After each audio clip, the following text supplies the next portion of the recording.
Hello, Ryan here, aka Mac, and welcome. Today I will be breaking down the Squadron 42 monthly report. As always, a huge thank you to all of my patrons and channel members. Thank you guys so much for all the support, and if you do appreciate my videos, please do consider subscribing and helping the channel to grow. So kicking off with the AI content team, they worked to refine the AI behaviors and implement new features, and for the engineer, they have enhanced various interactions and routines, like improving interactive entity positioning in the Idris and setting up a personal inventory for the ship's engineer as well. I guess ensuring that they have all the relevant equipment on them when they start their shift. They have also increased the engineer's visits to usables like wall panels and work zones just to create a more engaging experience. Also, more advancements were made on the utility behavior, which includes enabling AI to use trolleys in the Idris's elevator, as we saw on Star Citizen Live recently.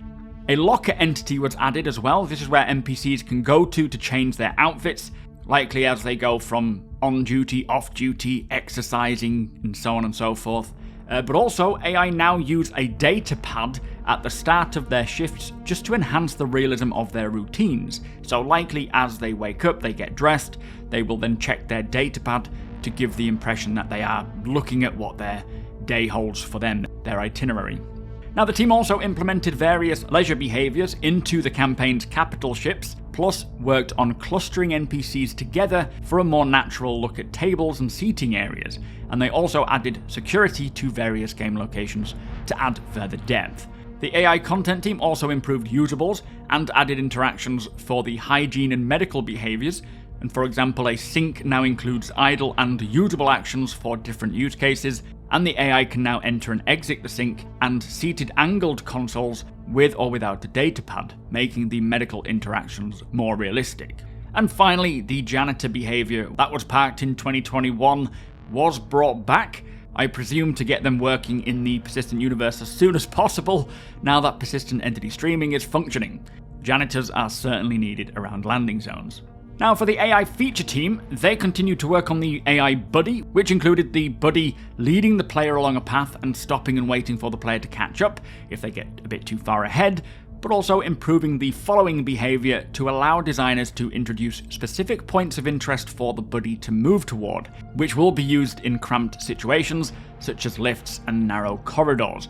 But it also helps to direct the behavior when the buddy needs to highlight certain views or points of interest.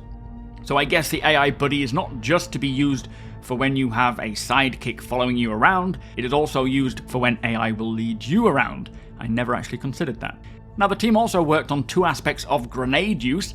Firstly, getting AI to throw them, in which the AI will perform a series of checks to determine if it is appropriate to throw a grenade based upon the idea to flush out a target from cover, allowing them to cook the grenade if needed, while ensuring the AI throwing the grenade knows whether they need to step out from high cover or stand up from low cover.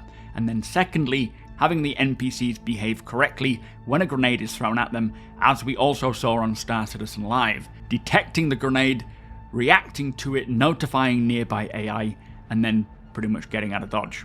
Both of these will certainly add more depth and danger to NPC combat interactions when grenades are involved. Now, it also says, using the basis of the melee attack setup that was implemented for non-humanoid creatures, the behavior for humanoid melee combat was rapidly prototyped using this same structure, with the benefit being, they say, any improvements for one will help the other.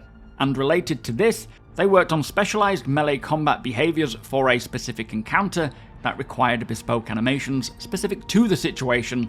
For example, the player attacks will only be successful following an unsuccessful attack from the enemy. I wonder if this is the Vanduul. Talking of which, they also revisited a scenario featuring the Vanduul to integrate new tech to better play bespoke animations. And finally, for AI features, they completed the functionality groundwork for a key vehicle, but no clues as to which one. Now, moving on to the AI tech team, they made significant improvements to various navigation systems and AI tool features.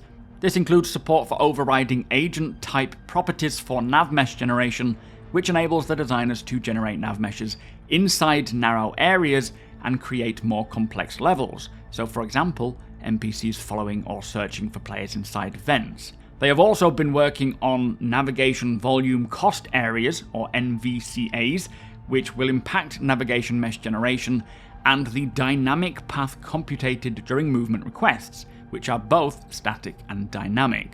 Static NVCAs being shapes or volumes pre-placed by the level designers when they want a certain area to be preferred or avoided during pathfinding, and the dynamic NVCAs are created at runtime based on what the player or the NPC is doing. So for example, fires and obstacles created by players. Again, what we saw during the most recent Star Citizen Live episode. Now, AI Tech also worked to iterate and polish some otherwise completed features, as well as support added for hover trolley use. The team further iterated on and added new functionality to the Apollo subsumption tool. Quality of life improvements and UI functionality was continued for the usable coordinator. And finally, the team completed a pass on the recent idle system, where now they can correctly mark up specific moments in idle animations where it's safe to leave, allowing them to maintain a visual quality without needing to wait for the idle animation to fully transition into the exit animation. So, happy that they're going to the details like that, because it does look very odd when NPCs suddenly burst out of an animation, but it does sound more like a lot more polishing work going on just to ensure everything looks and feels right. Now, for the AI vehicle features team, they progressed with the combat AI rework, implementing a strong design for combat AI with new behavior trees for different types of combat, with the team saying this is a very iterative process that involves a lot of playtesting. We've already playtested the most critical behaviors, and so far it is looking way better than before. Combat is closer, more engaging, and there is much more movement, and we will be continuing this in the next month. So really looking forward to this making its way to the PU, along with all of the other changes to ship flight and their speeds, making ship combat far more visceral and tactical. Cannot wait to see all of this come together. The AI vehicle features team also supported gas clouds, and now AI ships can detect that they have entered a gas cloud accidentally and prioritize trying to get out of them. However, it does say that certain alien ships have the ability to freely enter gas clouds, which they say they built into their behaviors. So quite an interesting statement there. Not sure if it is purely from an AI perspective for Squadron, or whether certain alien ships have the ability to better navigate in gas clouds that we will one day hopefully experience as the player. I do wonder what that means. Now, for the animation team, they worked on AI grenade throwing, healing between AI characters, and the Titan Mechanized platform, which is the Titan suit. Really hope we get to see that soon, because we have heard in the lore that it is not just combat orientated, it is also for cargo, and I think mining as well. Not to mention, I'm sure if they felt the need, they would expand them in other areas. Now, they also progressed with various background character life animations and activities, including NPCs moving crates and box and entering swivel chairs. Work was also done on NPCs attacking the player with knives, melee attacks and takedowns, but also the medical behavior and player prone movements were further developed. In fact, we will learn more about the prone movements in the Persistent Universe monthly report. Now, it says ongoing fauna work continued, with animation delivering blockouts for an alien creature, and they will shortly move on to tasks for a dog. Plus, mocap was shot for various narrative scenes and gameplay elements. Now, regarding this dog, it could relate to a potential Vanduul dog, although that is not officially confirmed to even exist, and it likely doesn't. But what I personally believe this could mean, and this is pure speculation on my part, is that this could be Paddington, who is a strike dog that lives on the UES Paul Steed, which is the Bengal carrier seen in the original Squadron 42 trailer in 2012. Now, Paddington, the real-life dog, sadly passed away back in 2014, but in his honour, they created the stretch goal to allow players to have pets in-game. So we will see. I personally think it would be great to have a dog on board the Stanton, the Idris, where the player is stationed, but we will see what this means. Again, that was all speculation on my part based on what I remember from the early days. It could be something completely different. Anyway, moving on. Finally, for the animation team, they continued to work through the large amount of new content added to the game by narrative, with focus on bringing more life to the game. Now for the gameplay features team, they implemented multiple user profiles, separated out metadata and global progress, such as achievements, and added the in-game option to reload from the last checkpoint. So some pretty bog standard features for any game, especially single player game, but Squadron 42 obviously needs this, so another good sign that they are getting much closer to completion. Also, part of the ongoing cargo crane work, they began implementing a system to remotely control a vehicle without having to sit in its seat and directly pilot it. And I'm assuming this involves having the crane controls in maybe a static location, rather than a dedicated seat on the crane itself, but I do know in Squadron 42 you will be able to recall your ship even though there is no one on board it, so that you can bring it to you. Don't think that is coming over to the PU, but still likely the same process. Now, they also swapped out the old vehicle radar and replaced it with the new Starmap, which says allows the player to zoom and interact the same way as viewing it on the mobiGlas. Now, this is great news to hear that they are actively now implementing the new Starmap into Squadron 42, as the bulk of the work is now done, and they can get on with polishing it, just testing it, and it does mean that it's not going to be long now until it starts making its way into the PU, which they did say they want to bring in this year, after it's been proved out in Squadron, of course. Also for the mobiGlas, the personal status, achievements, and homepage apps were implemented alongside some of the homepage widgets, including mission objectives and personal status, and an app link hyperlink was created to give quick access to in-game app elements without having to manually navigate to them. Again, excellent to hear them implementing these newly converted UI mobiGlas elements to Squadron 42, as these will be a huge quality of life update when it comes to the persistent universe, but also nice to hear about a hyperlink to allow us to find anything within any app much quicker than going through it physically. Now, for the vehicle features team, they completed space mines, which they say appear in several areas throughout the campaign, and the team also say this is deeply integrated with bombs and the missile operator mode in ships, so the feature has not been very complex to complete. We will be working with the level designers to integrate it with various scenarios in the game soon. So it looks like the Nautilus can finally make its way in, although I do wonder if they will introduce a smaller mine-laying ship to begin with for the persistent universe when they do decide to bring in mines and mine-laying. We will see, but nice to know that that feature is now pretty much in Squadron, and it's only a matter of time before it comes to the PU. The new quantum travel feature, which was enabled game-wide for Squadron last month, received feedback from directors and testers, which has been addressed alongside bug fixes to create the overall desired experience. Also, vehicle features worked closely with visual effects to integrate new effects for quantum travel. It will be very interesting to see just how different quantum travel feels when all is implemented into the persistent universe. Hopefully it will feel like much more of a significant thing, with things ramping up and feeling quite monumental. Now, the team also began working on the new visor UI rendering method, and last month they began implementing this into the game as well, complete with AR elements such as gun reticles and HUD elements like the velocity tape. But they say that this new UI is contextual, simplified, and integrates with the new multifunction display system, or MFDs, that they say is almost ready to be enabled game-wide, which will lead to more feedback and testing from other developers. So very happy to hear that this work is now happening, as A, the visor HUD elements will be specific to certain helmet types, but also this work further expands on the range of helmet types and distinguishing differences between the helmets, meaning players will need specific helmets for specific professions. And one day, hopefully soon, we will be able to physically take these helmets off, inspect them, carry them, and then put them back on again. Talking of MFDs, or multifunction displays, these are for the ships. These also progressed well, and now that the underlying tech is complete, the team began connecting various game systems, including the radar and scanning feature, with the team saying radar and scanning is a big one, and we're making some changes to how that system interacts with UI to get it all shown in the MFDs. Our goal, similarly, is to get the new MFD system enabled game-wide for testing sooner rather than later.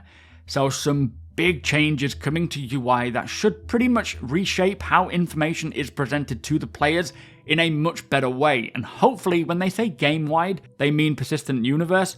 I think they do just mean Squadron for now, but great hearing that all of this is coming along, and it is only a matter of time again before it is in our hands. Now, for the Wingman Commands feature, this is nearing completion and allows players to give orders to supporting pilots, such as attack this target, form up, or defend this target, and I'm pretty sure that this will be applicable and transferable to the persistent universe when hiring NPCs as wingmen. Finally, it says the ongoing radar and scanning tasks progressed, with the last month the team working with level design to determine what they need from radars and scanners to make the levels work. So moving on to the gameplay story team, they focused on using new mocap to build a complete maintenance loop for the deck crew, and this enables the AI to push a mobile ladder into position, use it to climb on top of a Gladius, and then come down and return the ladder, with the team saying this was quite complicated and took a lot of time to get right, but the end result is looking very good in game. And this will enable not just for Squadron, but for when we go to repair stations, planetside, and in hangars, where if you land and get someone to fix your ship, an NPC can come along, use a ladder, get on top and replace components, or of course players can use these ladders. Now, alongside this, they made a number of smaller updates to idols and pose matching across several chapters, and following the resolution of blockers, they finalised a selection of scenes in the medbay which allows characters to rotate in their chairs and open medical cupboards to inspect with the props inside them. And finally for this team, they also finalised scenes with a character seamlessly climbing into an Argo ship, grabbing the controls and flying away. Now, for the narrative team, they spent time on an in-depth level review of one of the bigger sections of the game, along with focus on revising the script as needed. They also looked at the moment-to-moment flow, ensuring that the player knows what they are supposed to do and where they're headed next, with the narrative team saying, while much of this could be communicated through on-screen prompts and objective markers, if it doesn't align with what the character is experiencing, there could be a narrative dissonance. So our goal is to ensure that information is presented as diegetically as possible so that the player and character's motivation align, allowing them to feel fully immersed.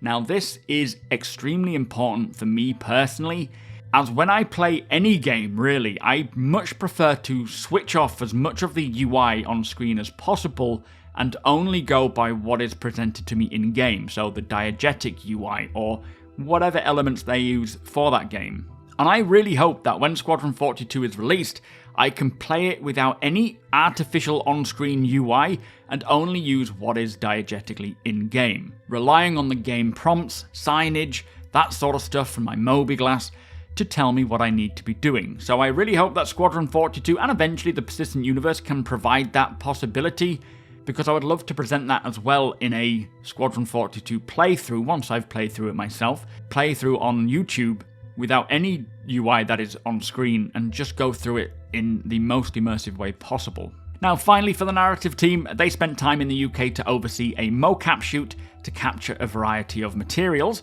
including dynamic conversations, and while there, they also held high-level discussions on the current state of the game's scripts and finalised plans for polishing the last few remaining sections in coordination with the design team level flow adjustments, which helped the team to begin to accurately schedule that year's upcoming mocap shoots, ensuring they have the needed scripts ready in advance.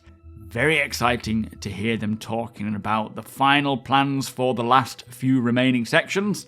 It is certainly coming along, it can't be too far off now. Anyway, moving on to the UI team, they created concepts for a new vehicle UI style and puzzle screens to be found across various levels. They're currently prototyping a new modular fluff screen system, which will allow them to create environmental screens that AI characters can interact with. And I guess by fluff, or the term fluff, they just mean the screens aren't really usable for anything, they just give the impression that the AI are interacting with something or doing something. Now the team also began work on the new visor and lens visuals and added visual polish to several screens following a feature team pass. The UI tech team completed work on the underlying system for AR markers. The new visor and lens are also ready to hand over to the feature teams and artists, which we have heard they are already implementing them into the Squadron 42 build. And finally, they made incremental improvements to several areas, including text edit boxes, scroll bars, hollow volume interactions, and hyperlinks. And now finally onto the visual effects team. They paid particular attention to large-scale space locations, working closely with the art team to provide several effects, including dangerous-looking lightning and debris from asteroid fields. Plus, they continue to clean up placeholder effects across several locations, swapping them out for bespoke versions that better match the environment. So there you have it. That is this month's Squadron 42 report. Plenty of exciting features now finally getting implemented, like the Starmap, all the radar and scanning updates, player animations, as well as pushing a lot of things to a final state, and now it just sounds like they're going through, polishing, tweaking, playing through the game just to make sure everything looks appropriate. And hopefully now that the flight team have got the new behaviours in, we can see much more of that coming into the PU as well.